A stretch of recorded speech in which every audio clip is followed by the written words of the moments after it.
바이오 유레카, 셀트리온 레케노라, 국산 신약사, 다시 쓰다. 국산 신약의 역사를 다시 썼다는 부분이죠. 국산 최초 코로나 치료제 타이틀. 국산 최초가 아니라 세계 최초입니다. 바꿔야 돼요.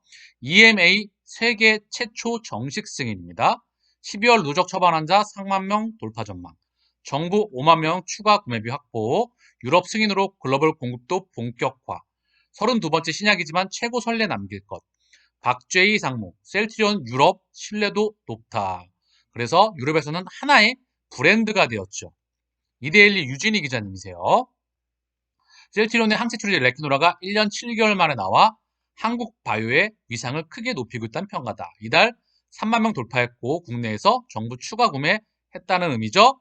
코로나19 치료제 중 가장 높은 사용량을 보인다. 치료제 자체가 없어요. 높은 사용량이 아니라 자체가 없습니다. 그래서 나갈 수 있는 부분이죠. 국내에서는 아직도 투여에 대해서 얘기가 많이 나오고 있는 부분이에요. 보다 빠르게, 보다 원하면 깔리는 시스템이 나와야 되겠죠. 글로벌 공급도 본격화되고 있다. 헬스케어는 현재까지 70여 개국 레키노라 수출 협의를 진행했으며 연내 1,500원 규모의 공급이 예상된다. 그래서 인도네시아, 브라질, 한국, 유럽, 페루, 호주 이런 데서 허가 절차가 이루어지고 있고 이미 허가 받았던 데가 대부분이죠. 그리고 유럽 정식 품목 허가, 다른 나라 질출도 긍정적 영향이다. 통상 2개월이 걸리는 과정인데 정식 품목 허가 진척 그리고 제출 한 달여 만에 정식 품목 허가를 획득했다. 전에 없던 빠른 승인이었다. 코로나19 유럽 내 확진자 급증과 레키노라 효능에 대한 신뢰가 한몫했다. 레키노라는 1315명 글로벌 임상 유효성, 안정성에 대해서 명실상부하게 입증을 했죠. 그래서 72, 70, 4.9, 4.71 그리고 델타 변이 등에 대해서도 동물 효능 시험과 시판 후 유효성, 안정성 분석 등을 통해 대응력을 입증했다. 속종, 속결은 없다는 신약 개발 시장에서 전에 없던 성공사를 써내려가고 있는 셈이다. 레키노라는 물질 발부터 유럽 정식 품목 허가까지 국내 기업이 직접 주도한 업계 최초의 바이오 신약이라면서 국내 32번째 국내 시작이지만 개발하는 도전하는 많은 기업의 최고의 선례를 남길 수 있도록 노력할 것. 국내 최초의 바이오薬품 신약이자 항체薬품 신약입니다. 박제희 허가본부 상무가 말하는 레키노라 성공 배경. 박제희 허가본부 상부. 이분 예전에 임시하셨을 때 분만실 들어가는 과정까지 애기노로 분만실 들어가는데 노트북, 분만실 들어가기 전까지 노트북을 손에서 놓지 않았던 사람입니다. 그만큼 워크홀릭이고 일에 목숨을 걸고 일했던 셀트리온 임직원 분 중에 하나였죠. 자기가 빠지게 되면 대체할 사람이 없다 보니까 분만실하러 가는 직전까지 일을 했던 그런 바로 상무예요. 자, 내용을 좀 볼게요. 셀트리온 허가본부 박제희 상무는 2월부터 9개월에 걸친 레키노라 EMA 정식 품목 허가 때 빠른 획득 배격을 신뢰로 꼽았다. 그는 현지 규제기관 심사들과 여러 차례 온라인과 유선 미팅을 진행하며 레키노라의 정식 품목 허가를 이끈 인물이다. 박 상무를 비롯한 셀트리온 허가팀은 그동안 현지에서 램시마 등 바이오시밀러 허가 절차를 성공적으로 진행한 바 있다. 하지만 레키노라와 같은 신약은 처음이었기에 긴장할 수밖에 없었다. 박 상무는 기존과 다른 방식이 필요하다고 봤다. 더욱이 레키노라의 개발을 처음 결정한 시점에는 코로나19 치료제에 대한 어떤 가이드라인도 없었다. 항체 바이오시밀러 가이드라인도 없었죠. 이 같은 상황을 극복하기 위해 그는 소통을 최대치로 강화했다. 이란으로 허가팀은 개별 유럽 국가들 및 EMA 심사가들과 개발 프로그램에 대한 다수의 논의 절차를 거쳤다. 상호 협의된 사항을 바탕으로 개발을 진행한 것은 국내 업계에서 셀트리온이 처음이었다.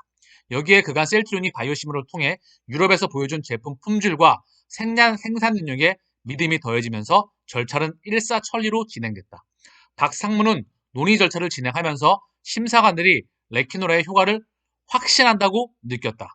항체 바이오 시장을 세계 최초로 만들고 개척해왔기 때문에 유럽에서도 더욱 신뢰한 것으로 본다고 강조했다. 보고 계시는 화면이 셀트리온 홈페이지에 있는 램시마 개발 스토리 과정입니다. 영상인데요. 여기에 박죄희 상무가 나와요. 뿐만 아니라 셀트리온에 많은 영향력을 끼치는 그런 직원들이, 임원들이 나오고 있습니다. 중요한 건 그 말씀을 드리고자 했던 게 아니라 셀트리온 정말 훌륭한 기업이죠. 임직원들이 목숨 걸고 일하는 회사입니다. 그런 목숨 걸고 일을 하기 때문에 결과물을 만들어내죠. 결과물을 만들어낸 거는 곧 실적을 만들어낸다는 의미입니다. 실적이 계속해서 증가해 간다는 의미는 기업 가치의 성장을 의미한다는 거겠죠. 결국 그게 시가 시차를 두고 시가총액, 주가를 반영할 수밖에 없는 게 바로 주식 투자의 본질이라는 말씀을 수백 번 언급드렸어요. 그래서 이 영상 많은 분들이 보셨다고 하면 통과하시고요. 못 보셨던 분들이 있다고 하시면 다시 보시면서 셀트리온 장기 동향하기에 최고의 기업을 우리는 선택한 겁니다. 같이 한번 보겠습니다.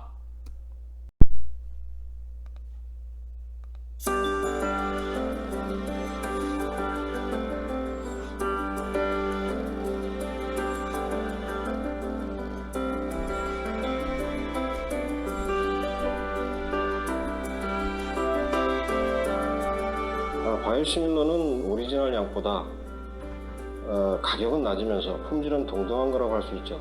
가격이 싸다는 얘기는 그만큼 접근성이 쉬워지기 때문에 기존 혜택을 받지 못하는 환자들의 삶의 질을 높일 수 있다는 그런 얘기가 되겠죠. 사실 그 항체 바이오시밀러라는 분야는 전문가들조차도 불가능하다고 여겼던 새로운 분야입니다. 아무도 가보지 않은 길이라서 처음부터 끝까지 저희가 모든 문제를 다 해결해야 했던 게 가장 어려웠던 것 같습니다. 바이오시밀러는 안전성하고 유효성이 굉장히 중요하기 때문에 많은 환자를 모아가지고 해야 되는 대규모 임상시험을 진행을 해야만 하거든요. 각 나라별로 가이드도 거의 없는 상태에서 진행을 해야만 했었거든요.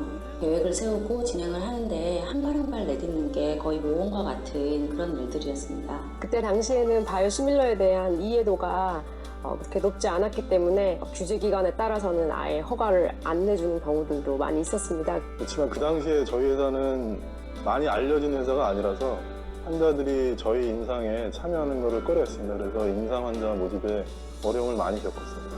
저희가 글로벌 임상이다 보니까 모든 프로세스가 거의 다 유럽에서 진행이 됐고 해서 대부분 직원들이 유럽 시간에 맞춰서 한 12시 정도까지 늘 근무를 했었고, 그리고 또 낮에 나와서 일하는 팀, 밤에 나와서 일하는 팀 이렇게 24시간 돌아가면서 근무를 했었던 그런 극복 과정이 있었습니다.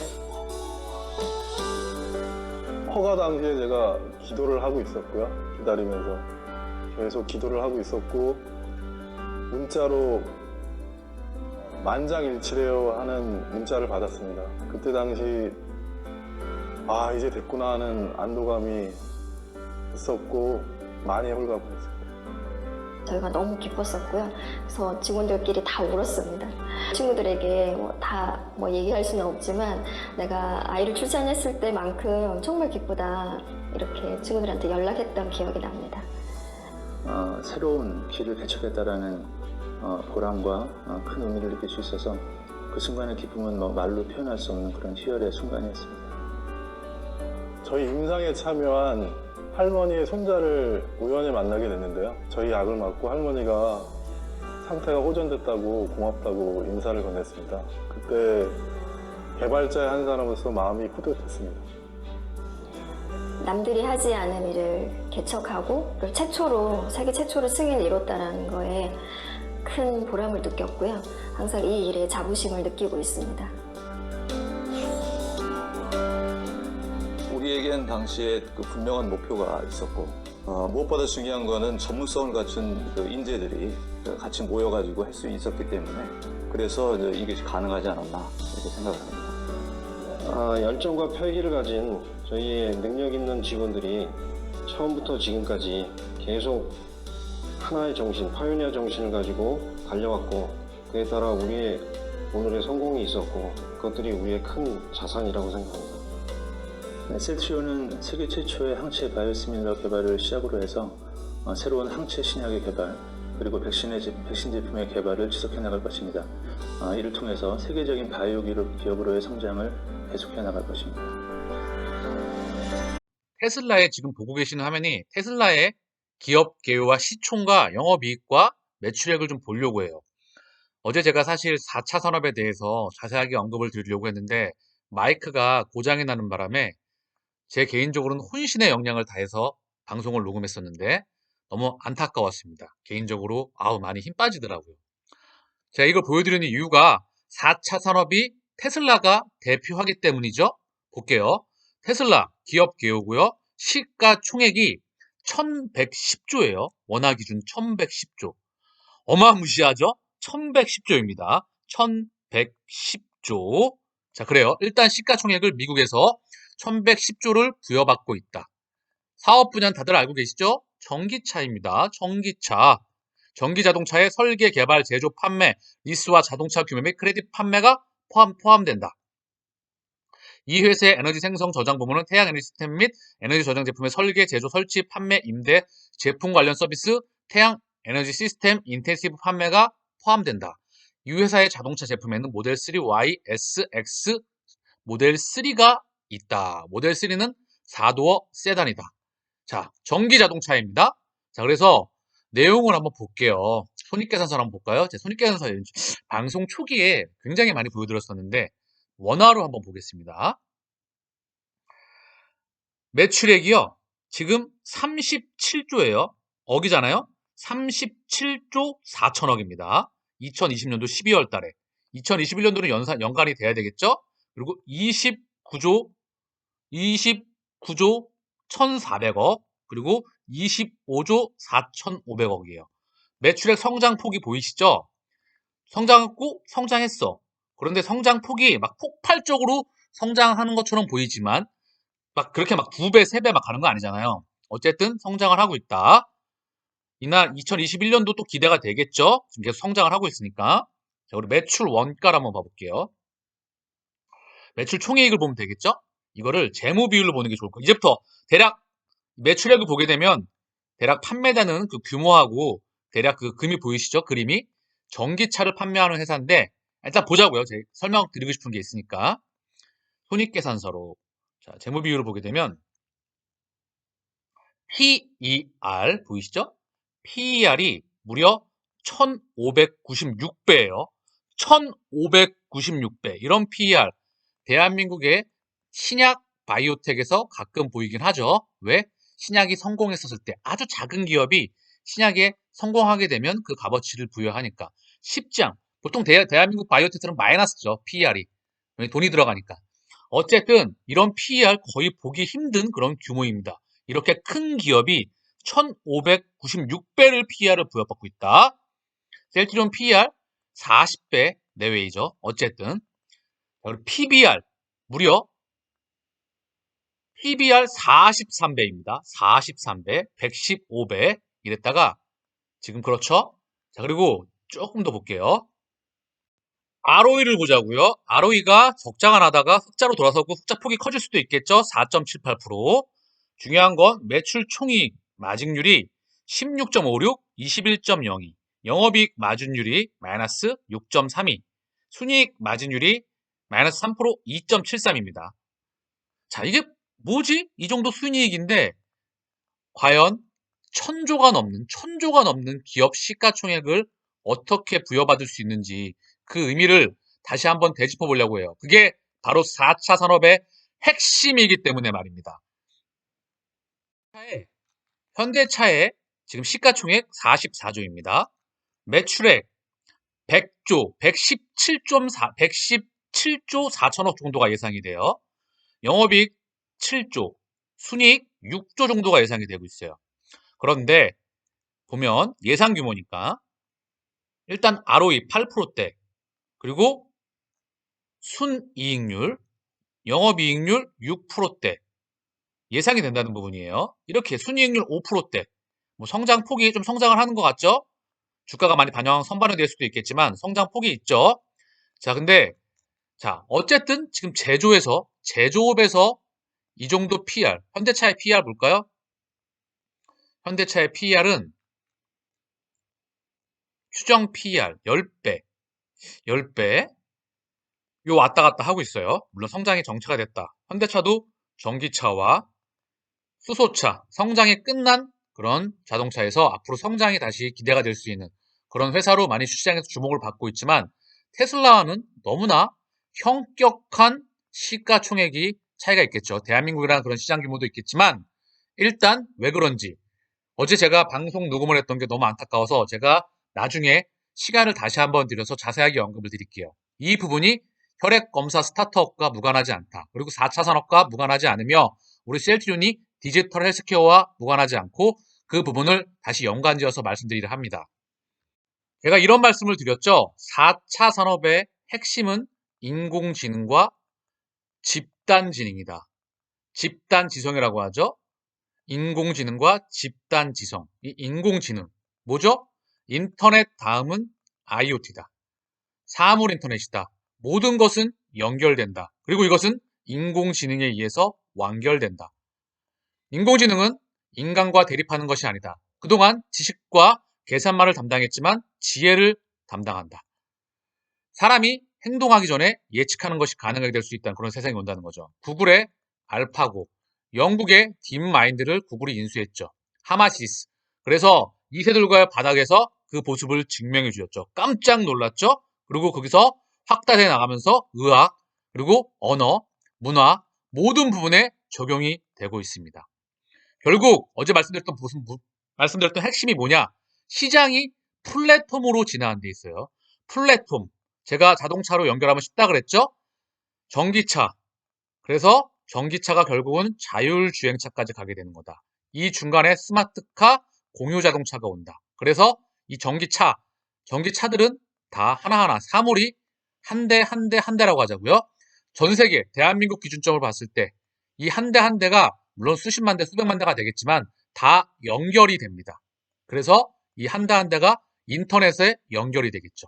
그래서 이걸 5G로 묶고, 그쵸? 통신망. 이 통신망을 다 묶습니다. 사실 여기서 조금만 더 언급을 드리면 지금 통신회사가 지금 4차 산업 시대에 좀 부각을 많이 받고 있죠. 왜? 데이터를 선점할 수 있기 때문에. 그래서 전 세계 인터넷이 안 되는 국가가, 인터넷이 안 되는 그런 국민이, 사람들이 전 세계 인구의 절반입니다. 그리고 금융 시스템을 이용하지 못하는 사람들이 절반이에요. 그래서 통신망을 갖다가 우주로 쏘는 거예요. 소형 인공위성. 그래서 우주로 엮어버리면 바로 전 세계를 다 커버할 수 있으니까. 그래서 지금 아마존의 베프 제조스가 소형 인공을 쏘고 우주 여행을 하는 겁니다. 그리고 영국 버진 그룹의 할아버지 있죠? 리처드 브랜슨. 미국에 스티브 잡스가 있다면 영국에는 리처드 브랜슨이 있다. 그래서 그 할아버지, 괴짜죠? 그 할아버지가 막 우주여행 댕기잖아요. 물론 그 안에 소형 인공위성 발사 사업 기회를 또 보고 있는 거겠죠. 그것뿐만 있습니까? 테슬라의 일론 머스크, 지금 테슬라를 설명드리면서 같이 언급드리고 있지만 스페이스X, 그리고 바로 또 원앱이라고 하는 게 있습니다. 소프트뱅크의 손정희는 원앱에 또 투자를 했었죠. 하나가 최근에 또 투자했었어요. 여기다가. 왜? 소형 인공위성을 1200km 저 궤도에다가 소형 인공위성을 900대를 쏩니다. 그리고 한 대당 10억. 그래서 전 세계 인터넷망을 다 깔 수 있는. 그래서 사실 여기서 나오는 걸 선점한다는 부분이죠. 이게 번외적으로 말씀을 드린 거고요. 5G, 통신망으로 다 묶는다, 자동차들을. 제가 자동차의 공간으로서만 말씀을 드리는 거예요. 자동차로 묶는다. 그럼 여기서 데이터가 나오겠죠? 엄청난 양의 데이터가 나온다. 이 데이터들을 정제할 수 있는, 정제해서 인류에게 필요로 할 수 있는 인공지능이 바로 하나의 4차 산업의 하나의 심장입니다. 그리고 또 하나 집단지능이 있는데 얘는 인터넷에서 공유경제에서 블록체인까지 발전하는 겁니다. 바로 개인 간의 직거래, 그동안 대량 생산에 의해서 기업이 중심이었죠. 그런데 이게 개인으로 주도권이 넘어오는, 사실 르네상스의 문명인데 이 부분은 다시 한번 언급을 드릴게요. 영상이 너무 길어지니까. 그래서 테슬라를 언급드리면서 이 부분을 말씀드렸다는 부분이에요. 왜? 손안의 플랫폼 전쟁으로 바뀐다 그랬잖아요. 손안의 플랫폼 전쟁은 바로 미국의 애플과 구글의 안드로이드가 다 가져갔습니다. 애플의 iOS, 구글의 안드로이드가 손 안에 데이터를 다 선점하고 있어요. 이 데이터에 대한 가치가 바로 시가총액에서 부여받고 있는 부분이에요. 물론 구글은 검색을 통해서 다시 데이터를 부여받기도 하고 서버를 통해서 데이터에 대한 가치, 결국 데이터 선점 싸움이다. 전 세계는 상관없어요. 데이터, 플랫폼은 결국은 데이터를 어떻게든 끌어모으는 게 데이터를 선점하는 그런 전쟁을 하고 있는 거거든요. 자동차, 이 자동차는 아직 선점이 끝나지 않았고 전쟁 중입니다. 테슬라가 고작 27조, 영업이익과 매출액 이런 부분으로는 도저히 설명이 안 된다. 왜? 자동차, 전 세계 전기차를 선점하게 되면 지금 스마트폰에 들어가는 앱들이 수천 개에서 수만 개죠. 그 소프트웨어에서 나는 부가가치가 정말 타의 추종을 불허하며 그 데이터에 대한 가치가 엄청나죠. 근데 자동차, 뭐라 그랬죠? 벤츠의 회장이 자동차는 원유로 움직이는 것이 아니라 소프트웨어로 움직인다라는 말을 하죠. 이 자동차에서 나오는 이 부가가치, 소프트웨어로 나오는 부가가치가 상상을 초월합니다. 그래서 그 시가총액이 부여되고 있다는 부분을 언급드리고 싶었어요. 그래서 시장이 이제 자본주의에서 시장이 뭐였죠? 애덤 스미스 18세기 후반에 영국에서 증기기관, 기계가 세계 최초의 기관이 탄생하게 되면서 바로 대량 생산이 가능하게 됩니다. 그러면서 기업이라는 놈이 나오게 되고 기업이 바로 프롤리타, 바로 흑수저와 지금부터 부르주아, 자본가로 나뉘게 되죠. 그리고 기업만이 그동안에 대규모 장치와 영업권과 특허권과 이런 거를 독점하게 됩니다. 그런데 이 기득권이 사실 또 넘어가는 게 바로 집단지능 한 이면에 있는데요.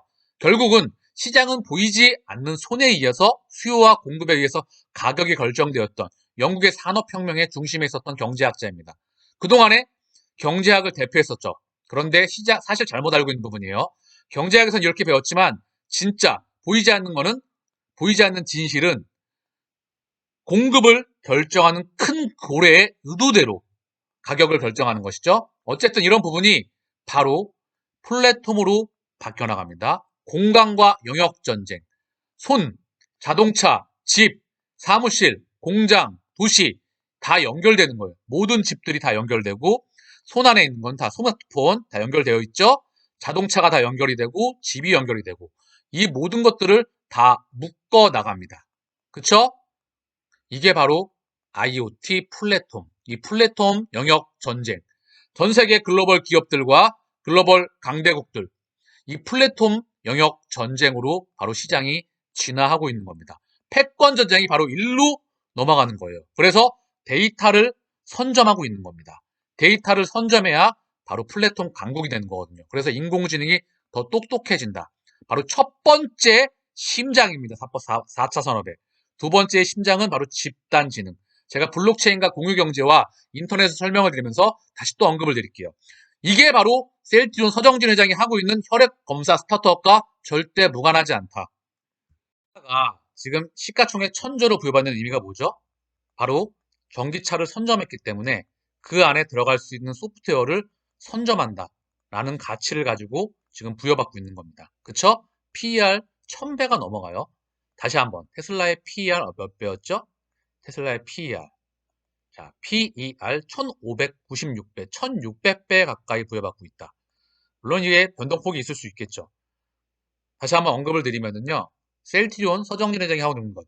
전 세계 79억 명의 혈액 데이터를 우리가 선점한다. 사실 이게 가능할지 안 할지 모르죠. 기능 이야기이기 때문에 유럽으로 넘어가서 전 세계 석학들과 생명과학자들과 동지들을 모아서 한다고 하는 부분이잖아요. 그래서 이게 실패할지 성공할지 잘 모릅니다. 그러나 중요한 부분은 이게 가지는 파괴력에 대해서 절대 그냥 하고 있는 게 아니다. 그냥 뻘짓거리 하는 게 아니라 이 79억 명의 유전자, 혈액 데이터를 갖게 된다면 어떤 파괴력을 나겠죠? 혈액 데이터를 선점하게 된다.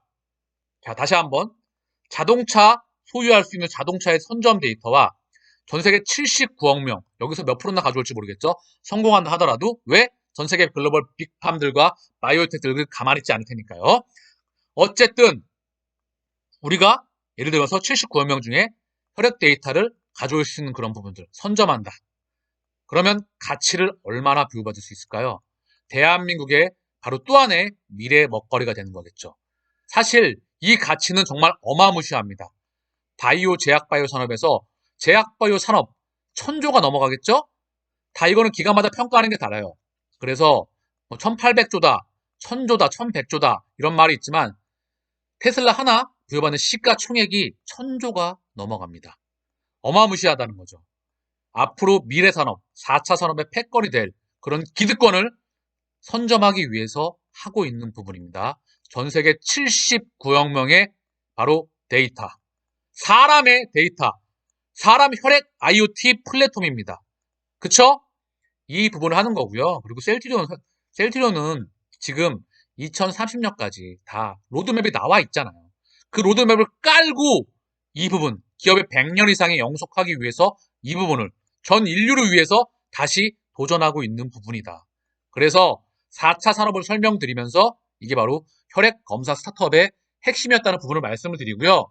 제가 다시 한번 추가적으로 나오는 부분들을 언급드리면서 좀 보충해서 중간중간 언급을 드리겠습니다. 정리를 하면은요. 혈액 검사 스타트업, 전 세계 선점, 플랫폼, 선점이 아무도 없는 곳입니다. 이 패권을 가질 수 있게 된다고 한다면 어느 정도의 파괴력을 가질지 미래는 보이지 않는 것이지만 자, 알고 계시죠? 항체 바이오 시뮬러를 없던 시장을 바로 알아보고 개척해냈던 그런 장본인이 바로 서정진 회장이에요. CM으로 시작을 해서 바이오 시뮬러, 항체 바이오 시뮬러, 그리고 바이오약품 신약, 셀트리온은 2030년까지 로드맵이 다 나와 있다. 그쵸? 그리고 이제 IT가 융복화된다. 바로 데이터. 전 세계 79억 명 세계인의 혈액 데이터. 이 데이터에 대한 선점. 그 누구도 현재 무주공산 상태이다. 시도조차 아직 잘 안 되고 있다. 미국의 가던텔스라고 하는 혈액 검사 기업이 있어요. 이 검사도 소량의 혈액으로 암을 예측한다는 거죠. 사실 꿈의 영역이기도 합니다. 그래서 될지 안 될지 모르지만 도전한다는 게 중요한 거죠. 셀트리온에서 그 누구도 사실 2,000명이 넘는 그 직원 중에서 기획력, 미래를 예측하는 부분 어느 누가 이런 생각을 할 수 있었을까요? 그래서 이 부분도 충분히 우리가 기회를 보고 이해를 할 필요가 있다. 4차 산업의 중심에 있는 데이터라는 부분. 그 부분은 셀트리온이 또한 준비해 가면서 하고 있는 부분이다.